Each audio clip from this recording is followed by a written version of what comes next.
We try to prevent hospitalizations. That's our main goal, or one of our main goals. And medications are also another very important aspect of seniors today. There's polypharmacy, where that people are taking so many medications, and you would be surprised that they don't even know what they're taking, what it's for. Sometimes they're taking multiple things for the same thing. One doctor's prescribing something and another doctor has no idea. And the side effects are so great that they can cause problems with appetite, with memory, and oftentimes a lot of what you're trying to treat, a side effect can totally work against what you're trying to do. So we often will try to go through the medication list, figure out what they're for, make sure that you know what it's for, make sure the physicians are all on the same page. We make sure that there's a list in the home. Family members also know what they're taking, make sure that they're taking the right thing for the right diagnoses. So we find that we really have to get a great handle on medications, and then also with that is preventing hospitalizations, so that we get really good outcomes that way. And part of that is regular follow-up with the physicians, where the people go to their doctors if they have some form of any little thing that you might not think could be important. We want to have that constant communication with the provider. Maybe if they're not sure if they're taking a medication, or if they've missed a dose, what do I do? Do I take double? Do I skip it?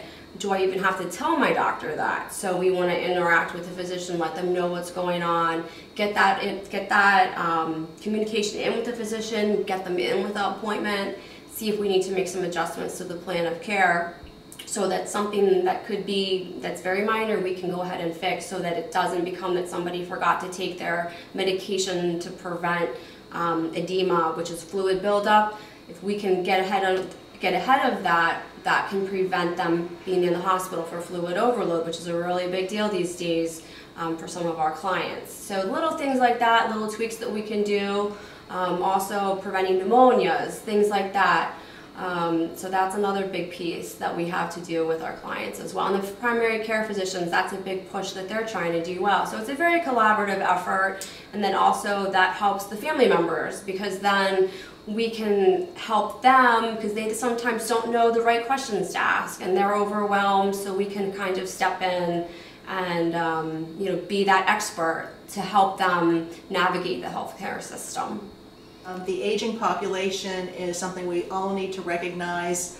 Right now, the largest portion of our population is over 85 and growing. So they're predicting the next 15 years we're going to have an inundation of workers and home care aides, care managers like we are, to go in and work with clients as they age.